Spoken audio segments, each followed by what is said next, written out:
Guys, आज हम लोग सौर मंडल का लेक्चर 2 की बात करेंगे।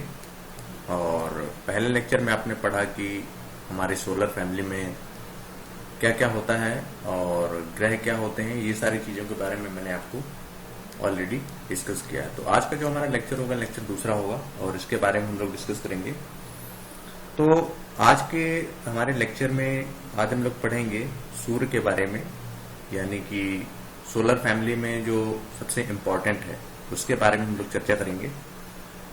तो चलिए सूर्य के बारे में हम लोग डिस्कस करते हैं कि अर्थात सूर्य क्या है और कौन कौन से पॉइंट हैं इसमें जो एग्जाम में पूछे जाते हैं।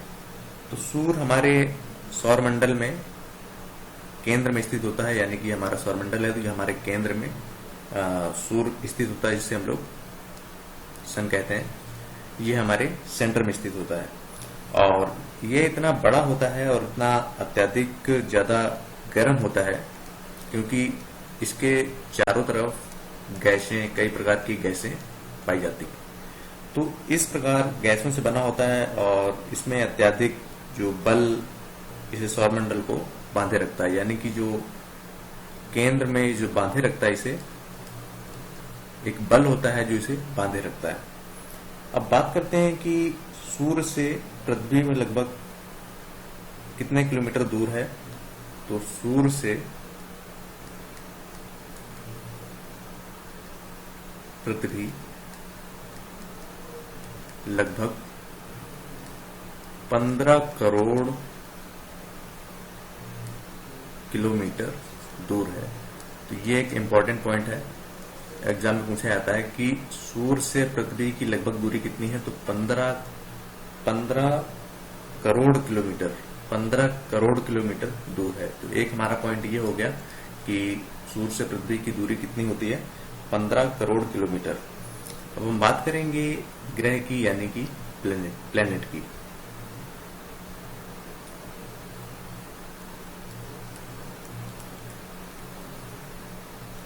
ग्रह या प्लेनेट क्या होते हैं, मैंने आपको बताया था। प्लेनेट जो हमारा प्लेनेटाइज शब्द बना है, ग्रीक शब्द है जिसका अर्थ होता है परिभ्रमक, यानी कि चारों ओर घूमने वाला। तो हमारे सौर मंडल में 8 ग्रह हैं, मैंने आपको ऑलरेडी बताया था, जिसमें से हमारा सूर्य से दूरी के अनुसार अगर हम बात करें तो हमारा होता है बुध, फिर हमारा आता है शुक्र, पृथ्वी, मंगल, उसके बाद बृहस्पति, फिर आता है हमारा शनि, फिर हमारा आता है यूरेनस, देन हमारा आता है नेपच्यून। तो हमारे अगर हम सूर्य से दूरी के हिसाब से अगर बात करें तो पहले हमारा आता है बुध, उसके बाद हमारा होता है शुक्र, फिर हमारा आता है पृथ्वी, फिर आता है मंगल, बृहस्पति, शनि, अरुण और वरुण जिसे बोलते हैं, यानी कि नेपच्यून, यूरेनस और नेपच्यून।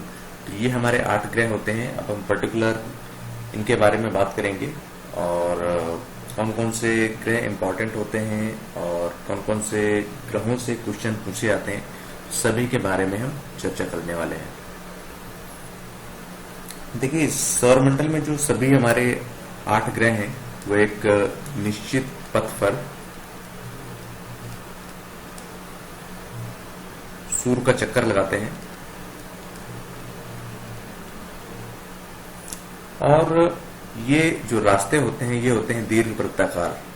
ये दीर्घ वृत्ताकार पथ पर चक्कर लगाते हैं। तो अगर क्वेश्चन पूछा जाए कि जो ग्रह हैं सूर्य से कैसा पथ होता है जिसमें वो चक्कर लगाते हैं, तो दीर्घ वृत्ताकार पथ होता है जिनमें ये फैले होते हैं और ये कक्षा कहलाते हैं। जो हमारा बुध है, बुध ग्रह मैंने आपको बताया सबसे नजदीक होता है सूर्य से और ये मात्र 88 दिन में सूर्य का चक्कर लगाता है।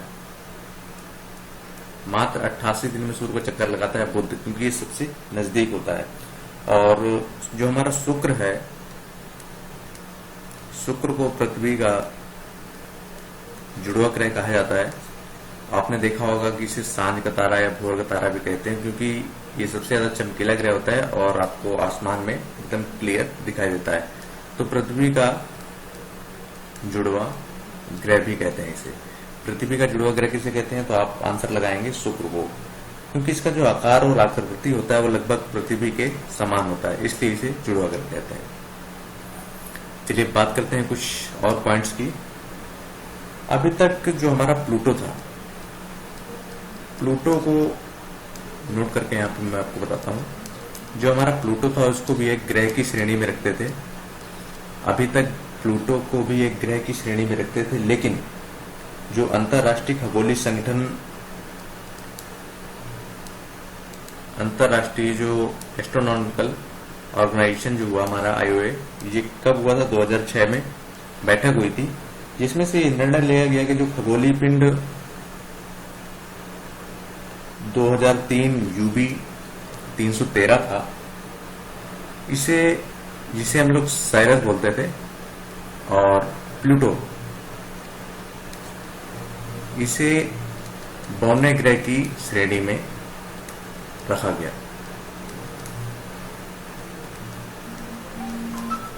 यानी कि प्लूटो और UB 313 जो साइरस था, इसे बौने ग्रह की श्रेणी में रखा गया, इसलिए अब इसको ग्रह नहीं कहते हैं। नेक्स्ट है हमारा अर्थ, जो कि सबसे महत्वपूर्ण है और इससे बहुत सारे क्वेश्चन फ्रेम होते हैं। सूर्य से अगर हम इसकी दूरी की बात करें तो ये तीसरा बड़ा ग्रह है, और आकार में अगर हम बात करें तो ये पांचवा है। अगर हम आकार में बात करें, अगर हम डिस्टेंस में बात करें तो तीसरा है, और अगर हम आकार में बात करें तो ये पांचवा है। तो ये चीजें आपको याद रखनी है, डिस्टेंस में तीसरा है और आकार में पांचवा है। ये जो पृथ्वी है हमारी, ये ध्रुवों के पास हल्की सी चपटी है, ध्रुवों के पास हल्की सी चपटी हुई दिखाई देती है। यही कारण है कि इसको हम लोग भू-आभ बोलते हैं। भू-आभ, भू-आभ का मतलब क्या होता है? भू-आभ का मतलब होता है जो हमारी अर्थ है, अर्थ के समान। इसका भू-आभ का अर्थ होता है कि पृथ्वी के समान। अब बात करते हैं इसकी जो जीवन है, इसमें इसके अनुकूल परिस्थितियां हैं, ये पृथ्वी पर ही पाई जाती हैं, क्योंकि ये ना तो ज्यादा गर्म है और ना ही ज्यादा ठंडा, यानी कि इसमें पर्याप्त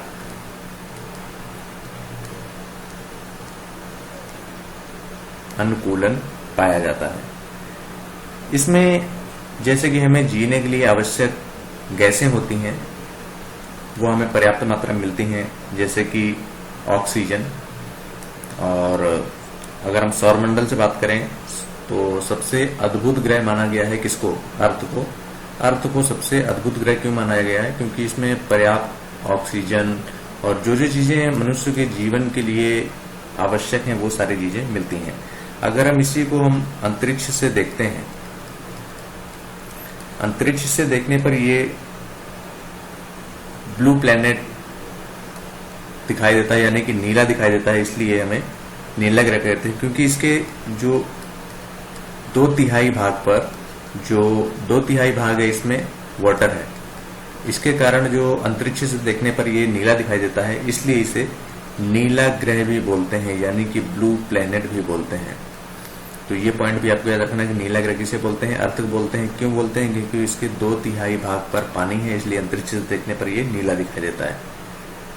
तो गाइज, ये आज का हमारा दूसरा लेक्चर था, और मैं आपको धीरे धीरे लेकर चलूंगा, क्योंकि आपको सारी चीजें क्लियर हो और एकदम बेसिक से चलेंगी। तो नेक्स्ट वीडियो में हम लोग पढ़ेंगे मून के बारे में, और चंद्रमा से रिलेटेड जो भी क्वेश्चन आते हैं हमारे एग्जाम में, वो सारी चीजें मैं आपको बताऊंगा। ये वीडियो आपको कैसा लगा कमेंट करके आप जरूर बताएं। ओके, थैंक यू, मिलते हैं नेक्स्ट वीडियो में।